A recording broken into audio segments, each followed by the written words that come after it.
예, 자, 오늘은 이제 계시록 8장의 마무리.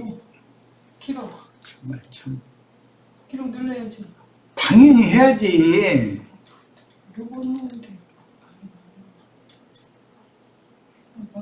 그리고 일단 이제 여기 1시간 끝나면 가운데 그것만 클릭을 중간에 것만 클릭을 해주는 거예요. 그거는 X 또 X 또 X X 취소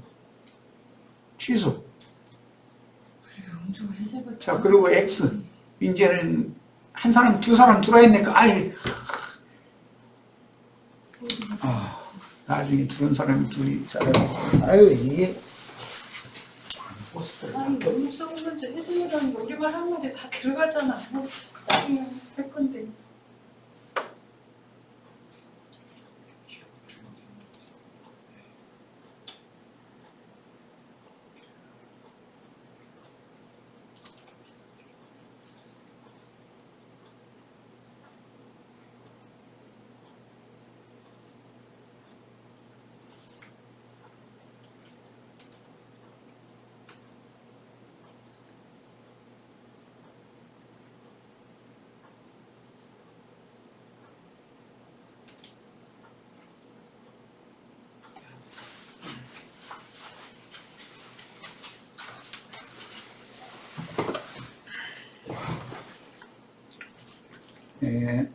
계시록 8장을 마무리하는 시간을 갖겠습니다.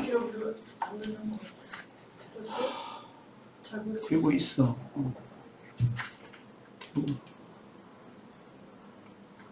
되고 있어.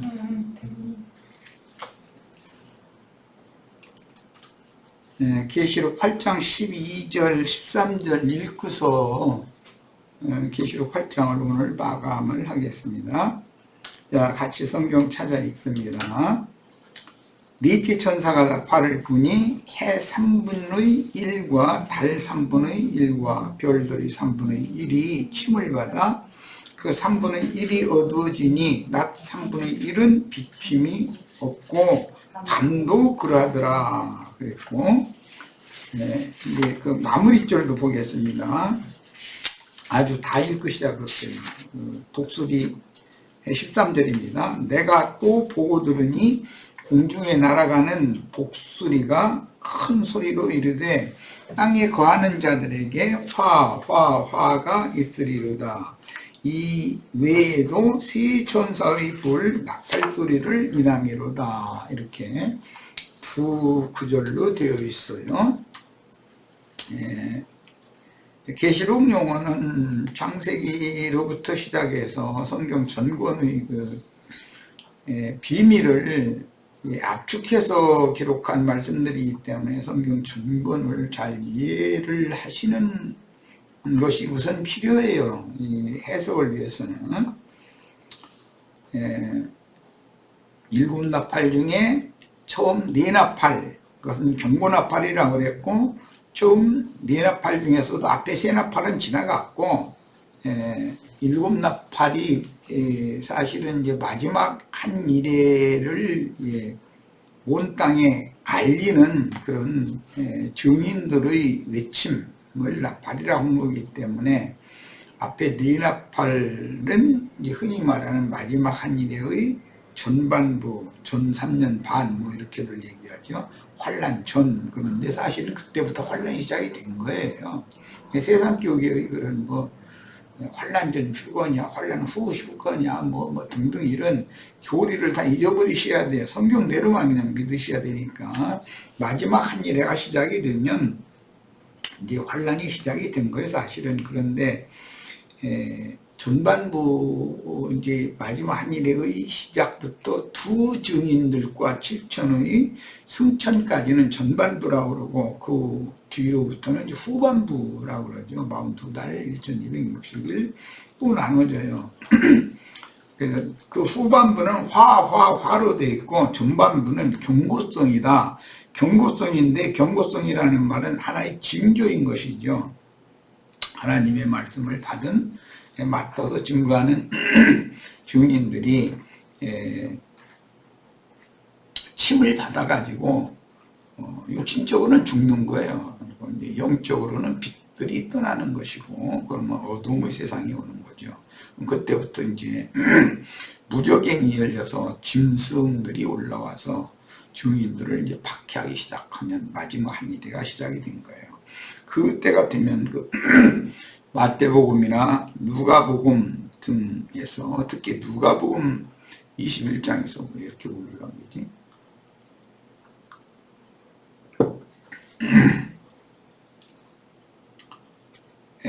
그때는 파도의 그 우는 소리로 인하여 사람들이 다 혼돈하면서 곤고할 것이다, 이렇게 예언을 하셨었죠. 이게 막 지성스러우니 많은, 이 사람은 이 말, 저 사람은 저 말 해가면서, 계시록 용으로는 귀신의 영들인 개구리 우는 소리들이 막 사방에서 막 자식하게 들려온다는 거죠. 사람들이 심란하게 만들고 소란스럽게 세상 모든 게 평안하지 않은 거죠, 말하자면. 지금이 바로 이제 그게 이제 시작이 된 징조를 우리는 알고 있고, 뭐 아무것도 아닌 그 역병이 간단한 걸로 생각을 했는데, 이렇게 전 세계를 강탈을 하니까, 뭐 어제 그 뉴스를 보니까 남아공에서는 사람들이 이제 생활이 너무 힘들고 어렵다 보니까 완전히 그냥 떼강대로 다 돌변해가지고 상점들을 다 털어버리고 완전히 부정부 상태가 됐더라고요. 이런 일이 횡행하게 된다는 거죠. 다행히 우리나라는 아직은 경찰력과 군대가, 군대를 동원하지 않아도 경찰을 통해서만 해도 이 국법 질서를 잘 유지하고 있기 때문에 안전한 나라에 들어가니까 감사해야죠. 그리고 빨리 이런 역병이 종식이 되기를 같이 기도해야 되겠어요. 지금 2주 동안만 4단계로 이렇게 수도권에서는 한다고 그러는데, 이게 연장이 또 될지, 이런 안 될지, 종식이 될지 우리는 이거 알 수 없잖아요. 불과 이제 뭐 2~3일밖에 안 지나갔는데, 어쨌든 빨리 이게 종식이 돼야죠. 이런 것들이 어떤 한 가지의 일이 아무것도 아닌 것처럼 이렇게 시작이 되지만, 이게 여러 가지의 문제들을 이렇게 함께 몰고 오게 마련인 것이거든요. 내가 이제 몸이 좀 안 좋아서 의사한테 이제 여러 가지를 매번 검사를 하고 이제 그 진단 결과를 이제 받으러 가서 하면은, 이런 어느 한 부위가 이렇게 안 좋아지면 온 몸에 이게 전이가 되기 마련이고 다 이게 번지기 마련이기 때문에 이것을 잡아야 된다는 거죠. 번지지 않도록. 근데 그게 이제 쉬운 게 아니에요. 의사도 막 끙끙대는 것 같아요. 보니까 이번에는 얘기한 소리가 자기 맘대로 그렇게 잘 되어지지 않는다는 느낌을 내가 받았어요. 다 이제 그렇게 노골적인 얘기는 못했지만, 하면서 자꾸 이제 경고의 말을 많이 하더라고요.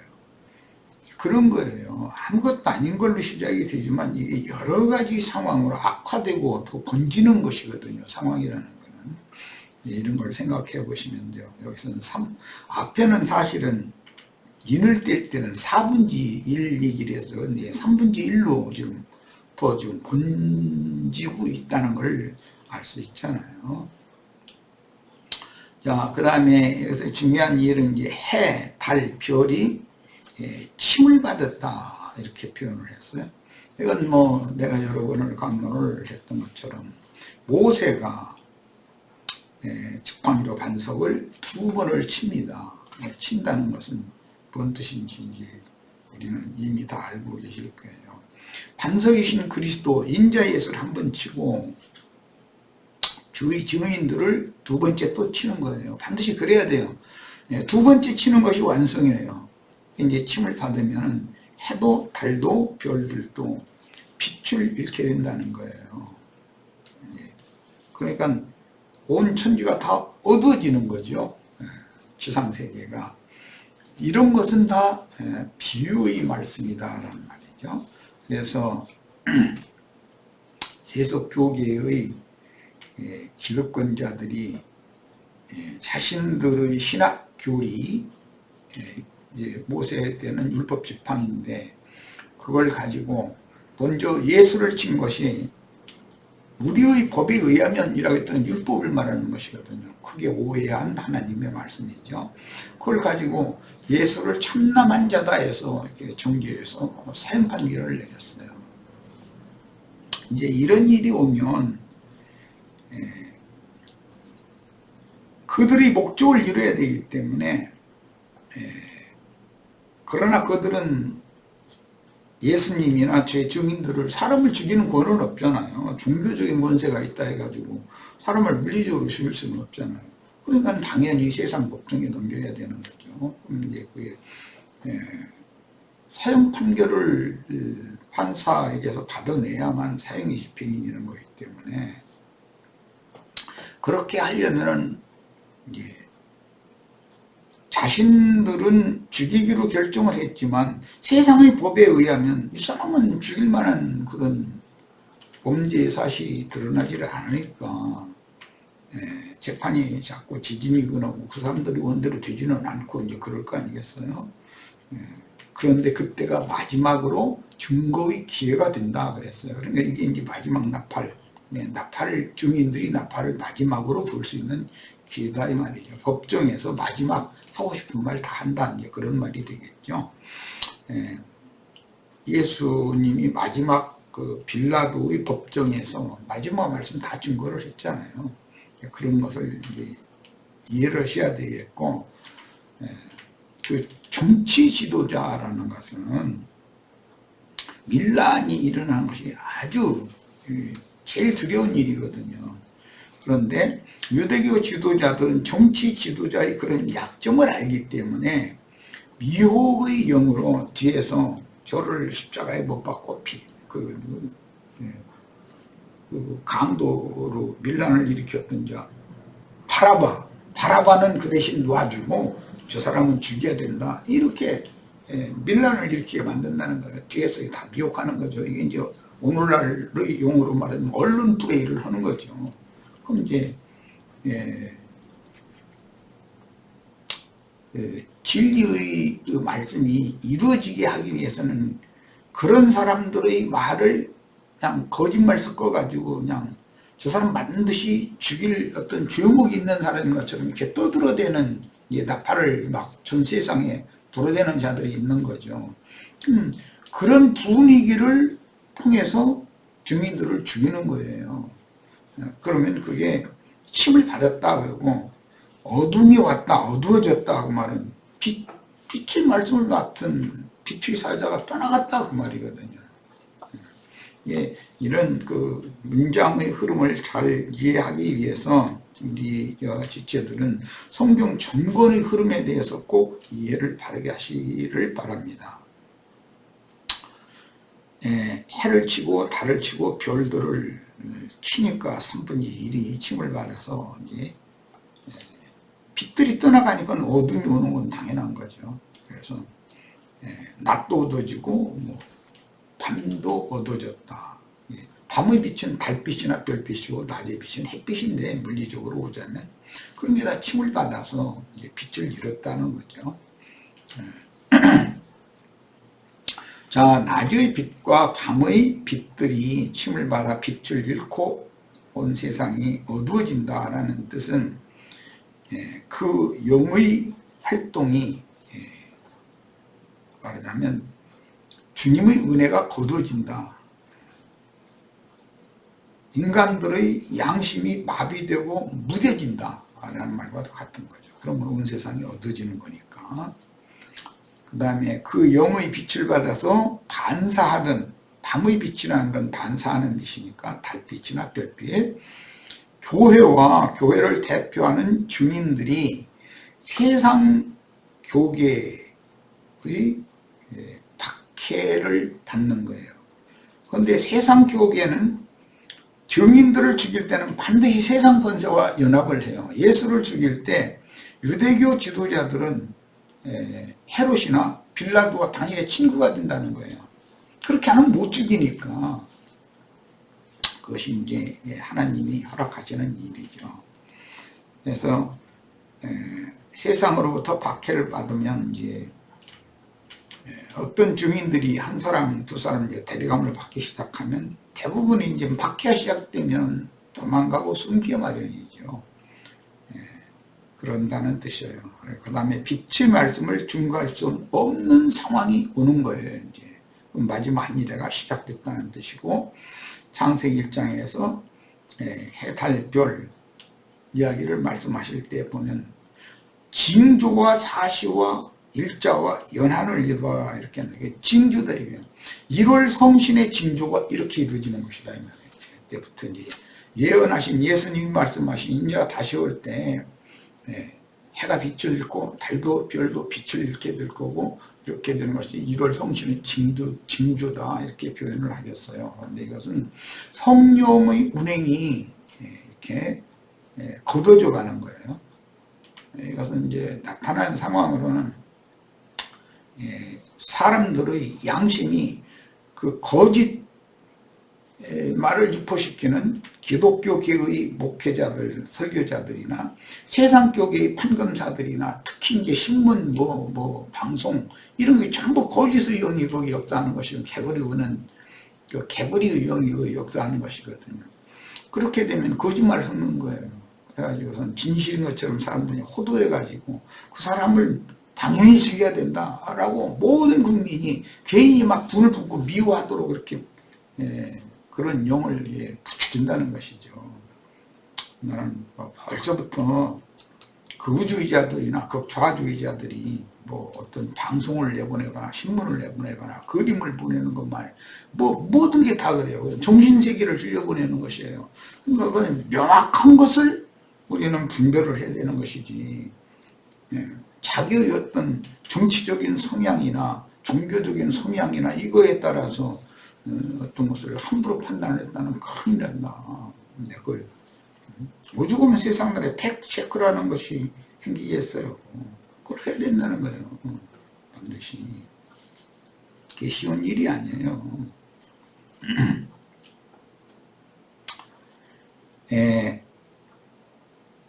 이처럼 박해가 이제 시작이 된다라는 것은 마지막 한 일회가 시작이 됐다는 뜻이고, 1월 성신의 징조가 이제 나타나기 시작한다는 거예요. 그 징조를 보는 사람은 빨리 산으로 도망가라는 거예요. 뒤를 돌아가 보지 말고. 그러니까 이때는 그 영과 신부가 오라 하시는 곳으로 도망할 때예요. 그런데 그때 이제 그 구약 성경에 보면 우시아가 다스릴 때 팔레스타인 땅에 큰 지진이 났는데 감람산이 그때 감람산 위에 여호와께서 발을 디디게 되고, 그러면 감람산이 이렇게 네 주가리로 쪼개지고 이 유대의 광야로부터 시작해서 저 위 저기 북쪽의 그 지중해변 그 아셀 지파의 지경까지 이렇게 도망갈 수 있는 그런 골짜기가 생겨난다는 거예요. 그 골짜기로 도망가는 자들은 이게 감람산 골짜기로 도망을 가면 구원을 얻고, 그렇지 않은 자들은 다 죽는다는 거잖아요. 심판받는다는 거예요. 그런 것이 다 예언이다 이거예요. 그럼 지금 우리 형제 자매님들도 이런 말씀을 잘 증거해서 설득해서 사람들을 나오는 대로 돌아오게 하는 일에 다 쓰임을 받고 주님의 세계에서 하늘의 별과 같이 빛나는 그런 축복이 다 임하시기를 바랍니다. 바알의 선지자들과 아세라의 선지자들이 이제 득세하게 됩니다. 그렇게 되면 어둠의 권세가 이제 더 이제 권세를 부리게 되죠. 이렇게 되면 이제 큰 세력을 떨칠 때 그들과 대결을 했던 엘리야 이야기가 나오죠. 그 850인과 대결을 해서 850인을 다 몰살시켰어요. 그런데 이제는 세상의 권세를 가진 아합과 아합의 아내인 이세벨이 엘리야를 어떻게든지 해서 잡아 죽이려고 막 그냥 길을 쓰는 거예요. 그러니까 할 수 없이 이제는 도망다닐 수밖에 없었죠. 영적 전쟁에서는 이겼지만 물리적으로는 엘리야를 죽일 수 있는 사람, 세상의 권세를 가진 사람인데 그 사람 붙잡아서 죽이려고 그러는데 어떻게 살해야 되겠으니까 도망을 간 얘기가 나와요. 광야의 로뎀남 아래까지 도망을 가서 거기에서 하나님 앞에 날 죽여달라고 이제 기도했다 이렇게 돼 있죠. 그런데 거기에서 뭐 주님께서 음식을 2번을 먹였어요. 먹여가지고 힘을 얻게 만들어가지고 호렙산 피신에서 호렙산 굴 속에서 이렇게 지내다가 다시 때가 되니까 이제 또 반대로 이제 팔레스타인 땅 그 광야를 이렇게 지나서 저 시리아 땅의 다메섹까지 이제 가게 만들었죠. 가서 그 아람 왕 하사엘에게 기름을 부어서 아람 왕이 되게 하고 그 아람과 북조는 이게 지역으로도 이게 연이어 있었었고 동맹 관계에 있어서는 예속되어 있는 상태였었죠. 그때 당시는 그 아람에게 북조가. 그런데 그 예후라는 군대 장관에게 기름을 부어가지고 왕이 되게 해라. 예후가 반역을 일으켜가지고 이제 왕이 됐잖아요. 그리고 엘리야의 제자인 그 아벨무홀라라고 하는 곳에 거하면서 12개월이 서로 밭을 갈고 있던 사바세아의 아들 엘리사에게 기름을 부었고 그에게 네 겉옷을 입혀줘가지고 사역을 임해라. 그 사명까지를 이제 마치면 이제 엘리야가 할 일은 끝난 거예요. 그러니까 이제는 박해가 점점 조여오니까 이제 열왕기 하편에 보면은 이렇게 베델에서부터 시작해서 뭐 이제 어디 몇 군데 거쳐서 요단강 건너서 거기서 잡혀서 거기서 화형당해가지고 승천했잖아요. 이제 이런 내용을 일단 우리가 구약 성경의 내용을 잘 이해하고 계시면 박해의 시작은 어떻게 시작이 되고 엘리야가 먼저 박해를 당하고 그 다음에 이어서 엘리사가 박해를 당하고 그 중간 그 엘리야가 죽고 엘리사가 사역을 잇고 하는 그 지역이 전반 분야, 후반 분야, 마지막 한 일이에요. 이것의 그 어떤 지점이 되는 것이다라는 거예요. 이런 거에 대해서 우리 지체들이 잘 이해를 꼭 하실 수 있기를 바라요. 사람은 세상 말로는 좀 참 눈치 빠르다 뭐 이런 말 하는데 영적인 사람은 영의 일에 관한 어떤 징조를 딱 보면 이해감, 감을 딱 잡아야 되는 것이거든요.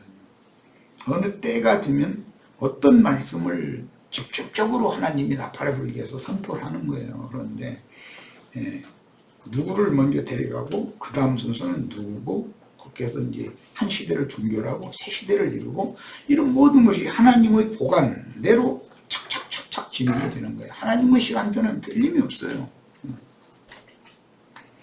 자, 우리는 이런 말씀에 대한 이해를 돕기 위해서 오늘은 좀 시간이 걸리겠네. 열왕기상 19장을 일단 읽겠습니다. 나는 그냥 간략하게 이걸 설명을 했는데 전체를 한번 읽어보면 우리 지체들에게 이제 도움이 될 거예요. 엘리야가 예언을 해서 3년 6개월 동안 비가 내리지 않게 하다가 또 예언을 시작하니까 이제 비가 내리기 시작했죠. 그 말씀에 이어서 19장입니다. 열왕기상 19장 다 같이 읽겠습니다. 본인의 성경책을 다 펴셔서 읽습니다. 아합이 엘리야가 행한 모든 일과 그 어떻게 모든 선지자를 칼로 죽였는지를 이세벨에게 말하니, 이 말은 이것은 물리적으로 엘리야가 사람 죽이고 그런 건 구약 시대니까 물론 그렇게 했겠지만 이것은 영적 전쟁, 말씀 전쟁에서 엘리야가 이겼다 이 말이에요. 거짓 선지자들을 다 죽였다는 말은. 자, 이세벨이 사신들을 엘리야에게 보내어 이르되 내가 내일 이맘때에는 반드시 네 생명을 저 사람들 중 한 사람의 생명과 같게 하리라. 엘리야를 잡으려고 군대들을 뭐 50명씩 몇 분을 보내도 엘리야가 신출귀몰한다고 그러죠. 그냥 자꾸 피해 다니기 때문에 못 잡는 거예요. 이제 물론 그거는 파송받은 군대들이 엘리야를 선지자로 모든 국민들이 알고 따르기 때문에 함부로 손을 댈 수가 없고 아직 때가 이르지 않았기 때문에 이제 못 죽인 거예요, 사실은. 그런데 음녀 이세벨은 이 선지자 엘리야를, 왜냐하면 자기가 자기 상에서 먹게 해서 양성한 바알의 선지자와 아세라의 선지자를 다 몰살시켜버리고 나니까 막 분이 끓어오른 거죠. 말하자면은. 그러니까 내가 너를 반드시 내리면 죽일 거다 막 이러고 연포를 넣은 거예요. 그래서 만약에 내가 그렇게 하지 않냐면 신들이 내게 벌 위에 벌을 내림이 마땅하니라. 그러니까 막 그 신들의 이름으로 맹세를 한 거죠. 꼭 죽이겠단 말이고. 그가 이 형편을 보고 일어나 엘리야가 상황이 이렇게 돌아가니까 이제 그 갑작스런 박해를, 육신이 몸을 죽이려고 하는 그런 박해를 피해서 이제 도망간 얘기가 나와요.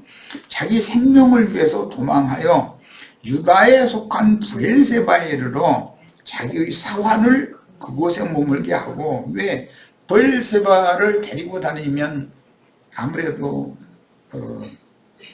브엘세바는 아직 젊은 사람이잖아요. 참 브엘세바라네. 그 사환 게하시, 엘리야의 사환 게하시, 이 사람 젊은 사람이잖아요. 자기는 죽어도 뭐 어쩔 수 없지만 그는 남겨둬야 되니까 이제 브엘세바에 숨겨놓고 그곳에 머물게 하고, 자기 자신은 광야로 들어가 하룻길쯤 가서 한 로뎀나무 아래에 앉아서 저 이스라엘 지역에서 유대 광야까지 이렇게 내려간 거죠. 로뎀나무 아래에 앉아서 자기가 죽기를 원하여 이르되 여호와여 넉넉하오니 지금 내 생명을 거두시옵소서. 자기는 이제 당연히 죽는다는 건 이미 각오하고 있는 거죠. 나는 내 조상들보다 낫지 못하나이다. 이 말은 내 조상이라도 육신의 조상을 지금 말하는 것이 아니라 엘리야에게 신앙을 유전해준 선배, 스승들을 의미하는 말이에요. 그분들도 다 죽었는데 나라고 안 죽겠는가 이 말이죠. 당연한 얘기죠. 로뎀나무 아래에 누워 자더니 천사가 그를 어루만지며 그에게 이르되 일어나서 먹으라 하는지라. 본즉 머리맡에 숯불에 구운 떡과 한 병의 물이 있더라. 이 떡과 물이라고 하는 것은 광야의 만나로 상징이 되는데 인자 예수 입에서 주시는 말씀이에요. 힘센 천사가 증인들에게 작은 책의 말씀을 받아 먹으라고 해서 주었어요. 그럼 이제 그것만 받아 먹어가지고 나가서 그 말씀에 힘입어서 일을 할 수 있는 것이 아니에요. 이제 더 읽어나갑니다.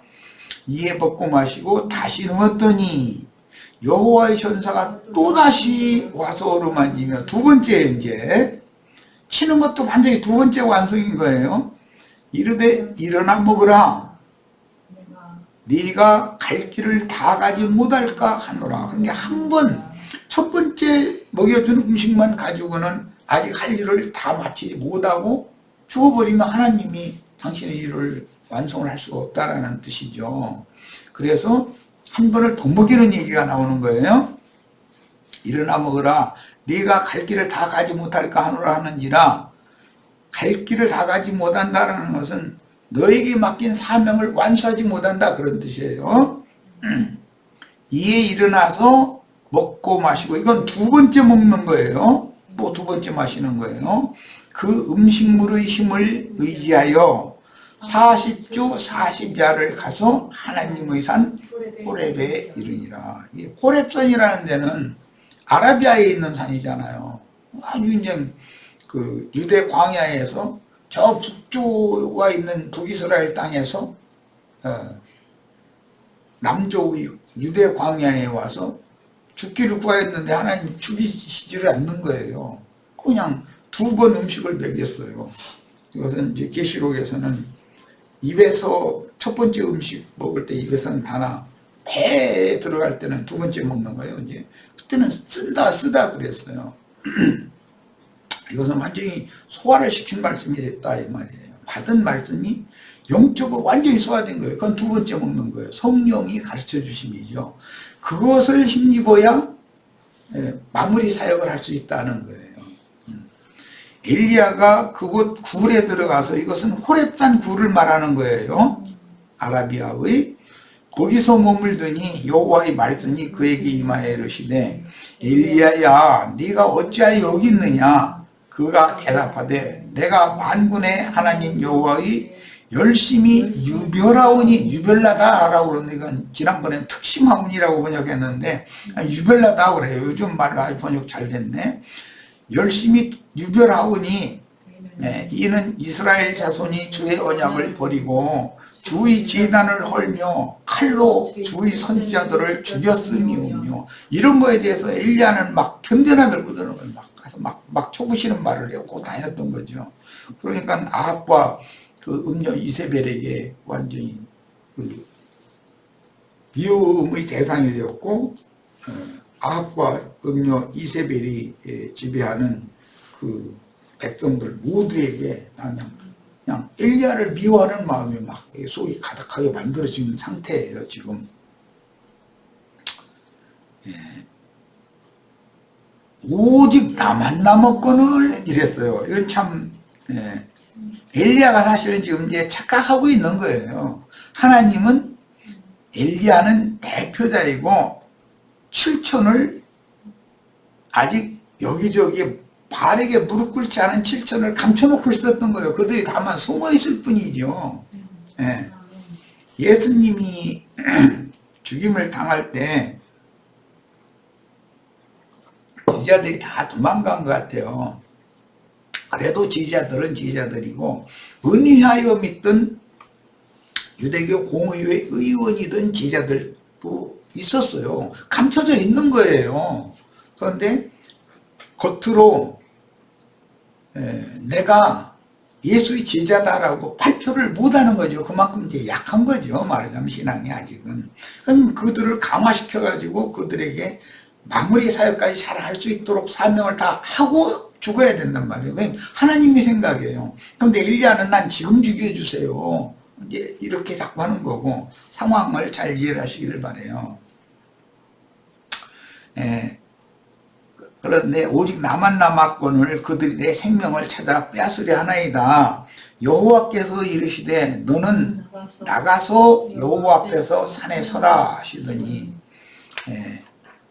굴 속에 왜 이렇게 숨어 있어? 떨지 마. 이제 그 말이잖아요. 굴 밖으로 나가라 이거예요. 산 앞에, 산에서 서라, 산에. 정정당당하게 서라 이거예요.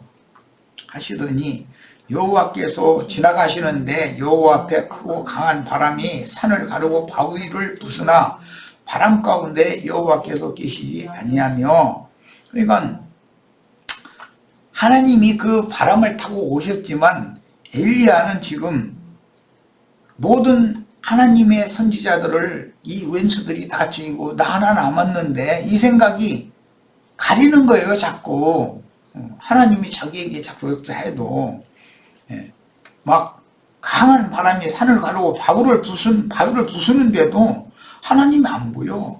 안 계신 것 같아. 하나님이 바람을 타고 지금 움직이시는 중이고, 엘리야의 단단한 마음을 막 부시는 바람이 어떻게 바위를 부시겠어요. 엘리야의 그 관념을 막 깬다 이 말이지. 근데도 아직은 엘리야가 여호와의 그 운행을 좀 안 보이고 있는 거예요. 엘리야의 마음이 이제 결심이 단단하다 이 말이겠죠. 자기 그 관념이 강하다 이 말이고, 바람 가운데 여호와께서 계시지 않고 바람 후에 이번에는 이제 지진을 일으켰어요. 지진 가운데도 여호와께서 계시지 않아요. 지진 후에 불이 있으나 불 가운데도 여호와께서 계시지 않아요. 불 후에 이제 희미한 소리를 듣기 시작했다는 거예요. 하나님이 좀 선지한데도 이 지경에 이렇게 급박한 상황이 오기 전에는 민감하게 하나님의 말씀을 듣던 사람이에요. 조그만 바람 소리만 살랑거리는 소리만 지나가도 쫙 정신 차리고 듣고 이러고 지지는 고사치고 뭐 이게 조금 뭔가 세상이 지금 뭐 요동하고 흔들리고 교계가 좀 뭐 요동하고 흔들리고 자기가 맡은 그 선지자 무리들이 이제 자기가 인도하는 교회죠. 그 무리들이 어떤 소동이 일어나고 약간 미동만 있어도 민감하게 이게 반응하고 하나님 앞에 나와서 묻고 거기에 대한 대응책을 이렇게 딱 놓고 이렇게 내놓고 하던 그런 사람이었는데 상황이 이렇게까지 되고 나니까 하나님 웬만해서 이 엘리야 선지자에게 당신 자신을 나타내 보이시고 말씀하실 수가 없는 거예요. 엘리야의 마음이 완전히 이렇게 그냥 둔해져 있는 거죠. 말하자면. 얼마든지 이럴 수 있어요. 하나님이 사람이라도. 뭐 제일 중요한 거는 다 죽고 나 하나밖에 안 남았는데 나 그냥 난 그냥 가고 싶다 이만밖에 없다 이 말이에요. 이걸로 그냥 완전히 굳어져 있는 거죠. 그런데 아직 하나님은 더 할 일이 남아 있는데 하나님의 생각과 엘리야의 생각이 이렇게 달랐던 것을 알 수 있어요. 네. 세미한 소리가 있는지라 엘리야가 듣고 겉옷으로 그 하나님의 음성을 이제 듣기 시작하는 거예요. 얼굴을 겉옷으로 얼굴을 가렸다는 건 지금 내가 얼마나 완악해 있고 우준해 있고 전날처럼 그렇게 민감하지 못하고 내 신앙 양심이 총명한 그런 빛 가운데 하나님 앞에서 지금 부복해 있지 못했었는가, 내가 얼마나 허둥대고 있었는가, 이런 것들을 이제 막 깨닫기 시작하니까 겉옷으로 얼굴을 가렸다는 거예요. 하나님 볼 수가 없으니까. 이제 그런 상태예요. 얼굴을 가리고 나가서 굴 어귀에 섬에 소리가 그에게 이마에 이르되, 그러니까 굴 밖으로 영 안 날아가려고 했던 거죠. 그런데 이제 나가면 잡히 죽는다는 생각이 이제 막 떨고 있는 거예요. 이제는 담대해져 가지고 나가는 거예요. 그 굴 밖으로 나가는 것은 부활의 날 예수님이 무덤문 열려가 무덤 밖으로 나온 것에 대한 예표가 되는 거예요. 엘리야야, 네가 어찌하여 여기 있느냐? 너 왜 굴 속에 그냥 있으려고 그러냐? 이제 이 말이죠. 그가 대답하되 내가 만군의 하나님 여호와께 열심히 유별하오니 이는 이스라엘 자손이 주의 언약을 버리고 주의 제단을 헐며 칼로 주의 선지자들을 죽였음이오며 오직 나만 남았건을 그들이 내 생명을 찾아 빼앗으려 하나이다. 그래서 내가 이렇게 숨었습니다. 그 말이죠. 그런데 이제 15절부터 이제 주님 말씀이 또 있네요. 여호와께서 그에게 이르시되 너는 네 길을 돌이켜 광야를 통하여, 길이라고 하는 것이 선지자가 인생을 마무리해야 될 인생 길이잖아요. 아직 할 일이 더 남았다 이 말이잖아요. 사명을 다시 맡기는 얘기네요. 네 길을 돌이켜 광야를 통하여, 이제 지금 현재는 아라비아의 호렙산에 있으니까 다시 팔레스타인 땅으로 올라가라 이 말이에요. 광야를 통하여 다메섹에 가서, 그러니까 팔레스타인을 통과해서 아람 땅까지 가는 거죠. 다마스커스까지 가야 되니까. 다메섹에 가서 다메섹에 이르거든 하사엘에게 기름을 부어, 다메섹이 군대 장관이에요. 아람 왕이 되게 하고 그 반역을 일으키게 만들어 버리는 거예요. 너는 또 남조의 님시 아들 예후에게 기름을 부어, 이게 군대 장관이에요. 반역을 일으키게 만들어 버리는 거예요. 이스라엘 왕이 되게 하고 또 아벨 무홀라, 이 아벨 무홀라라는 것은 이제 광야를 관통해서 이게 흘렀던 저기 갈릴리에서부터 흘러내리던 요단강이죠. 요단강의 그 남부 광야 지역에 있는 조그마한 성읍이에요. 그런데 그곳에서 엘리사가 지금 농부 노릇을 하고 있었던 이제 상황이에요. 아벨 무홀라 사바스의 아들 엘리사에게 기름을 부어, 세 사람에게 기름 붓는 것을 명령하신 거예요. 아람왕이 되게 하는 그 하사엘에게 반역을 이렇게 해서 아람왕 되게 하고, 예후에게는 반역을 일으켜서 북쪽 왕이 되게 하고, 자기 후배로 엘리야의 후배로 엘리사에게 기름을 부어서 선지자로 위임을 해라 이거. 그러면 이제 엘리야의 일이 맞춰지는 거예요. 이제는 엘리야가 죽어도 되는 거예요. 너를 대신하여 선지자가 되게 하라. 하사엘의 칼을 피하는 자는 예후가 죽일 것이요 예후의 칼을 피하는 자는 엘리사가 죽이리라. 이 말씀이 이제 이스라엘과 유다에게 그대로 이제 응하죠. 나중에 역사에. 그러나 내가 이스라엘 가운데 7,000명을 남기리. 이게 이제 남은 자라는 거예요. 그런데 이 7,000명의 남은 자에 대해서는 엘리야가 지금 모르고 있으니까, 다 감춰져 있는 사람들에 대해서 모르고 있으니까 나 하나 남았는데 나까지 잡아 죽이려고 그래요. 그래서 내가 이렇게 도망다니고, 이제 도망다니는 것도 하루 이틀이고 피해 다니는 것도 하루 이틀이, 차라리 나 죽기를 원해요 이랬는데 하나님도 아직 죽을 때가 안 됐어, 내가 할 일이 좀 남았어 그래가지고 음식을 2번 먹였다는 거예요. 그리고